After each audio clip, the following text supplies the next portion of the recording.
네, 반갑습니다. 시간 말씀 나누기 전에 옆에 계신 가족들을 손을 한번 꼭 잡아,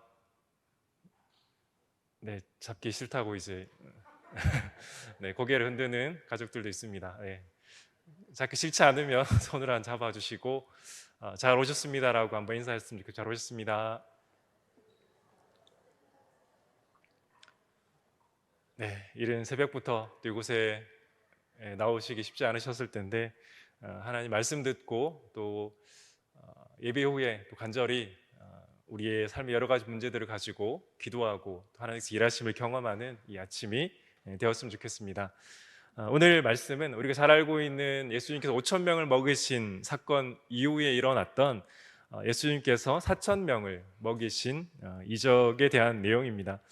예수님께서 5천 명을 먹이신 사건 이후에 얼마의 시간이 지났는지 알 수는 없지만 예수님께 다시 많은 사람들을 먹이신 이적이 이 복음서에 기록되어 있는 것입니다.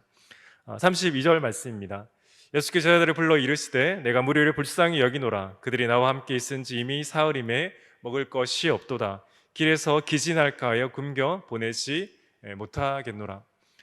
예수님께서 5천 명을 먹이신 사건과 다른 것이 있다라면 5천 명을 먹으실 때는 예수님께서 제자들에게 그때는 제자들이 예수님께 먼저 요청했다면 이번에는 예수님께서 제자들에게 먼저 요청하는 것입니다. 또 오늘 본문의 사건은 무리가 예수님과 함께 있은 지 사흘이라는 시간이 지났다라고 말합니다. 그리고 이곳은 빈들이 아니라 광야라고 말하고 있습니다. 단순한 비교지만 물론 숫자로 보면 남자만 5천 명이었던 사건이 더 많지만 사실 오늘의 예수님께서 기적을 베푸신 이 환경 자체는 예수님께서 5천 명을 먹으신 사건과 사실은 더 열악한 상황이라는 것을 알 수 있습니다.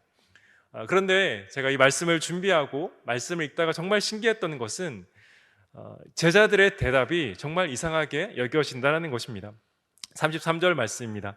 제자들이 이르되 광야에 있어서 우리가 어디서 이런 무리가 배부를 만큼 떡을 얻으리이까?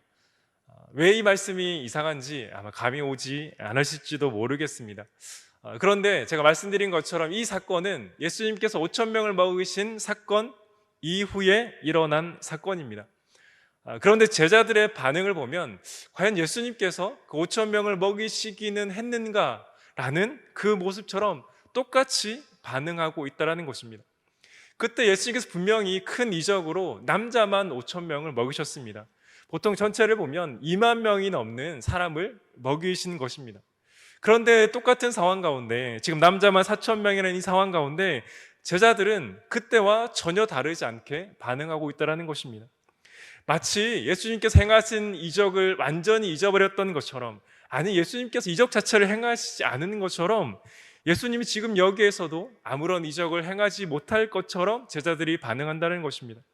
마가복음 6장 37절을 보면 예수님께서 5천 명을 먹으실 때 그 제자들이 어떻게 반응한지 나옵니다. 대답하여 이르시되 너희가 먹을 것을 주라 하시니 우리 여짜오되 우리가 가서 200데나리온의 떡을 사다 먹으리이까? 물론 예수님께서 5천 명을 먹으실 때나 오늘 본문에 4천 명을 먹으실 때나 제자들의 첫 번째 대답은 틀리는 것이 아닙니다. 그때나 지금이나 제자들에게 그 많은 사람들을 먹일 능력은 없기 때문입니다. 그런데 동시에 그렇기 때문에 그들은 이미 5천 명을 먹이신 그 예수님의 사건을 경험했기에 그들이 해야 될 것은 우리가 할 수 없기에 주님께서 이들을 먹이실 것을 기대하며 주님 앞에 나가야 하는 것이 맞았습니다. 그런데 우리가 오늘 본문을 읽었던 것처럼 그들은 아무런 반응이 없습니다. 예수님의 능력이 없는 것처럼 그들이 행동하고 있다는 것입니다. 사랑하는 여러분, 그런데 과연 우리는 다를까요? 과연 우리는 그 제자들의 모습만 비난할 수 있을까요? 예수님께서 이 남자만 5천 명을 먹이신 사건이 정말 쉽게 잊혀지는 사건입니까? 열왕기하 4장 24절과 42절부터 44절을 보면 엘리사 선지자가 보리떡 20개와 자루에 담은 채소로 100명을 먹이는 이적을 행하신 기적이 구약 성경에 나옵니다.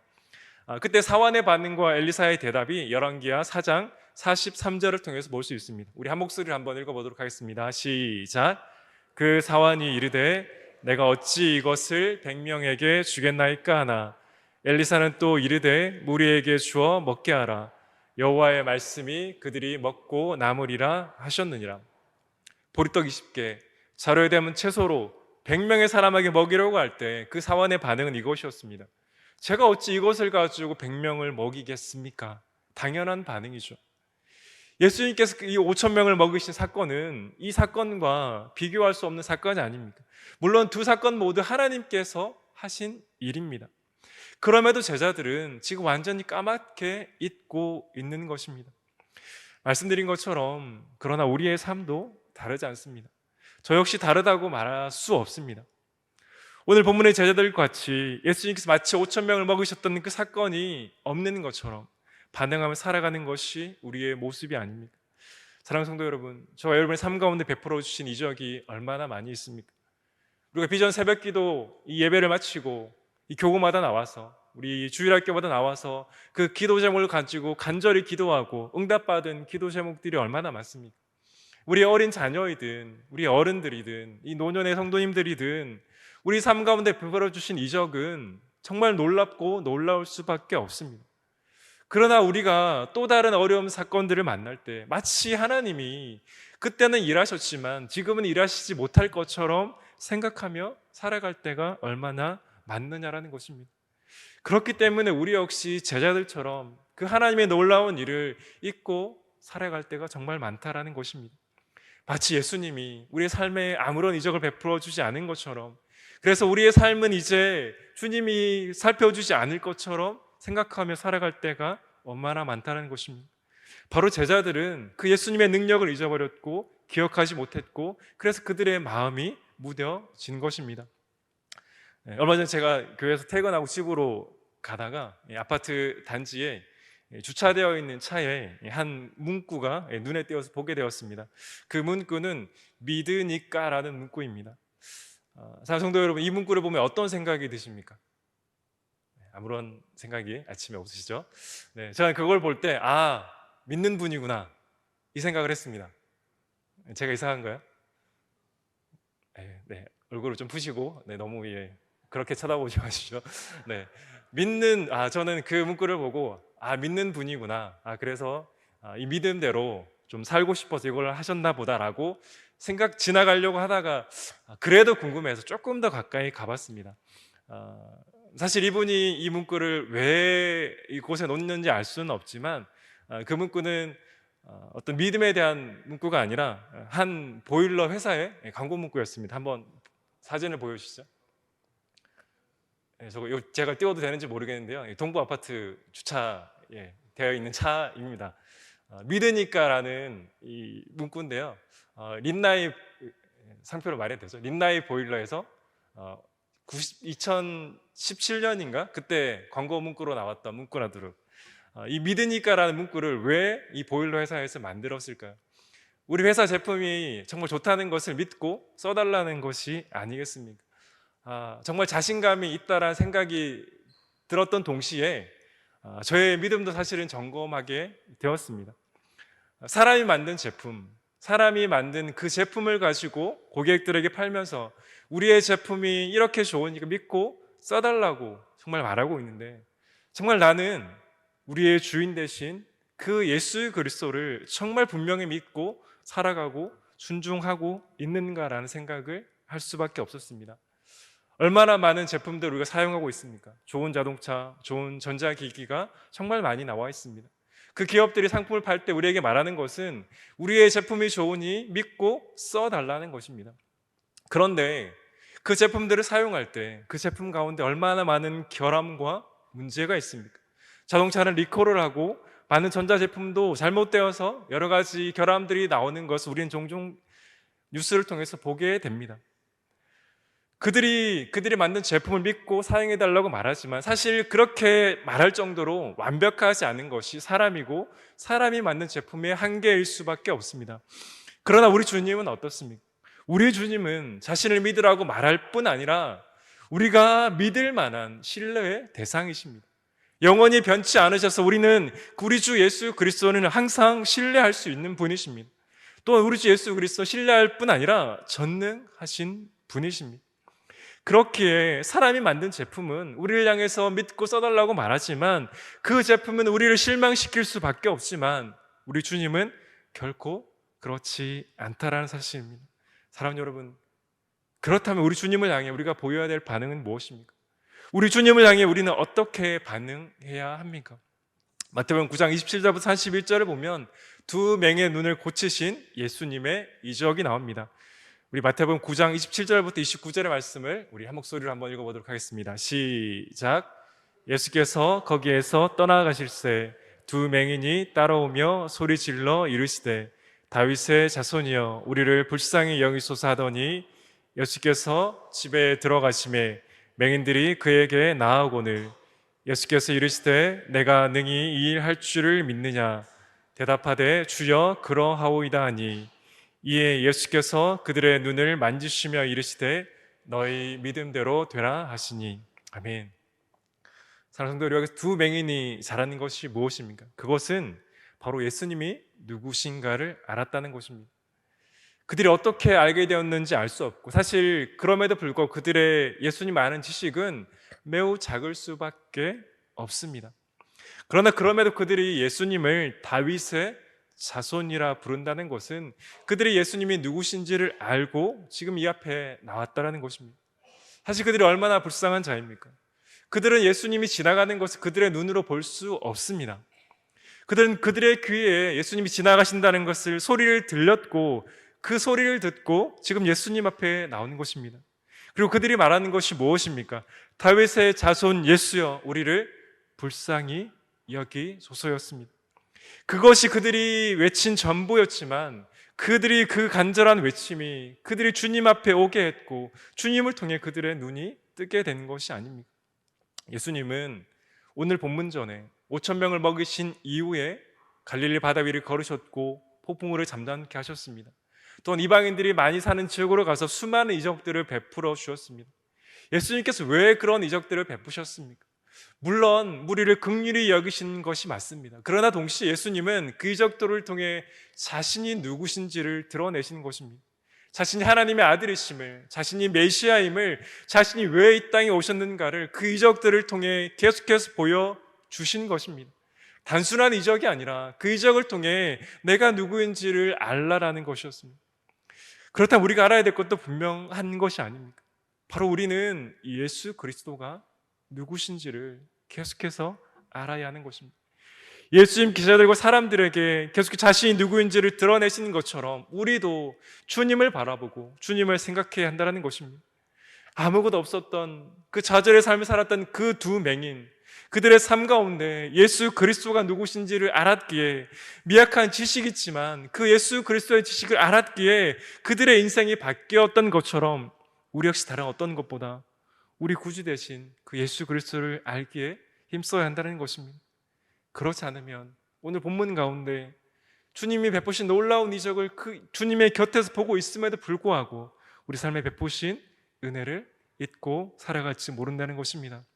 그래서 우리는 히브리서 12장 2절 말씀을 분명하게 기억해야 합니다. 이 말씀 한 목소리로 같이 한번 크게 읽어보도록 하겠습니다. 시작. 믿음의 주요 또 온전하게 하시는 이인 예수를 바라보자. 우리의 믿음의 기초가 되시고 믿음의 시작이 되시고 믿음의 끝이 되시고 믿음의 완성자가 되신 그 예수 그리스도께 우리의 시선을 고정해야 됩니다. 우리 어린 아이들이나 우리의 부모님들이나 우리 노년의 성도님들이나 우리의 모든 인생 가운데 우리의 시선은 예수 그리스도를 향해 있어야 한다는 것입니다. 그렇지 않으면 우리의 마음이 둔해져서 예수님을 찾는 것이 아니라 예수님의 곁에 있지만 그 예수님이 누구신지를 알지 못하는 우리의 모습이 될지 모른다는 사실입니다. 그런데 우리는 여기서 한 걸음 더 나가야 됩니다. 마태복음 9장에서 예수님을 따라와 다윗의 자손이여 우리를 불쌍히 여기소서라고 물은 그 뒤에 예수님은 그들에게 묻습니다. 내가 능히 이 일 할 줄을 믿느냐? 예수님은 그들에게 내가 능히 이 일을 할 줄을 믿느냐? 그냥 고쳐줄 수 있었지만 다시 한번 묻습니다. 내가 능히 이 일을 할 줄을 믿느냐? 그들은 예수님의 그 물음 앞에 주님 저희가 믿습니다라고 대답하고 주님은 그들의 눈을 만지셔서 그들의 두 눈을 뜨게 하십니다. 사랑하는 여러분, 주님 오늘도 저와 여러분에게 물으실 것입니다. 내가 능히 이 일할 줄을 믿느냐? 내가 능히 이 일할 줄을 믿느냐? 이 질문에 어떻게 대답하시겠습니까? 우리가 하라는 것이 아닙니다. 우리의 능력이 아닙니다. 우리가 아무리 오랜 신앙생활을 해도 우리의 능력으로 할 수 있는 것은 단 하나도 없습니다. 예수님께서 하실 것을 믿는 것이 믿음입니다. 이 아침에 어떤 기도 제목을 가지고 이곳 가운데 나오셨습니까? 저 역시 많은 기도 제목들이 있습니다. 여러 가지 많은 것들이 저를 때로는 넘어지게 하고 좌절하게 하기도 합니다. 그러나 주님은 동일하게 묻습니다. 내가 이 일 할 줄을 믿느냐? 우리의 자녀의 삶 가운데, 우리의 삶 가운데, 우리 교회 가운데 주님은 물으실 것입니다. 내가 이 일 할 줄을 믿느냐? 그때 우리는 어떻게 대답해야 됩니까? 주님, 저는 할 수 없지만 주님께서 하실 것을 믿음으로 순종하기를 원합니다. 이 대답이 저와 여러분의 삶 가운데, 우리 교회 가운데 그 대답이 되기를 간절히 소원합니다. 이 능력이 저와 여러분을 살리고 이 능력이 저와 여러분에게 하나님의 능력을 경험하게 할 것입니다. 사랑하는 성도 여러분, 오늘 본문의 제자들은 예수님께서 베푸신 놀라운 이적을 계속해서 보고 있음에도 불구하고 그들의 마음이 무뎌졌습니다. 그래서 우리가 해야 될 것은 우리의 시선을 날마다 예수 그리스도께 고정하는 것입니다. 그렇지 않으면 우리는 언제 넘어질지, 언제 우리의 마음이 무뎌질지 알 수 없습니다. 사랑하는 성도 여러분, 우리의 삶 가운데, 그리고 우리 특별히 자녀들의 삶 가운데 예수 그리스도를 바라볼 수 있도록 가르치시고 기도해 주시기를 간절히 소원합니다. 신앙생활 오래 하는 것이 능력이 아닙니다. 직분을 받는 것이 능력이 아닙니다.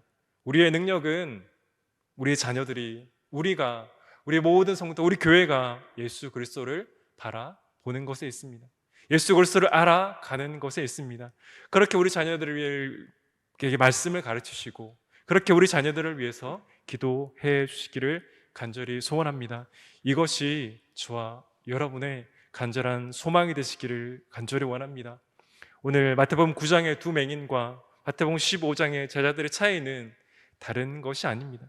그들 가운데 예수 그리스도가 누구신지를 알고 그것을 붙잡고 주님 앞에 나왔느냐, 나오지 않았냐는 것입니다. 바라기는 저와 여러분 가운데 우리의 상황은 다 다르고 어려울 수 있습니다. 그 두 맹인의 상황이 얼마나 어렵고 비참했습니까? 그러나 그들이 주님께 나왔을 때 주님의 능력을 경험했던 것처럼 우리의 상황은 어렵고 힘들지만 주님 앞에 나와 주님의 놀라운 역사를 경험하는 은혜가 있기를 간절히 소원합니다. 베드로전서 3장 18절의 말씀을 마치고 읽고 말씀을 마치도록 하겠습니다. 오직 우리 주 곧 구주 예수 그리스도의 은혜와 그를 아는 지식에서 자라가라. 영광이 이제와 영원한 날까지 그에게 있을지어다. 아멘. 오직 우리 주 예수 그리스도와 그를 아는 지식에서 자라가는 저와 여러분들이 되시기를 간절히 소원합니다. 특별히 우리 어린 자녀들의 삶 가운데 예수를 바라보고 예수를 생각하고 예수께서 베풀어 주신 그 놀라운 이적을 통해 그 주님을 바라보고 살아가는 그 은혜가 오늘 이 아침 가운데 저와 여러분의 삶 가운데 저와 여러분의 여러 가지 기도 제목들 가운데 있기를 예수 그리스도의 이름으로 간절히 축원합니다.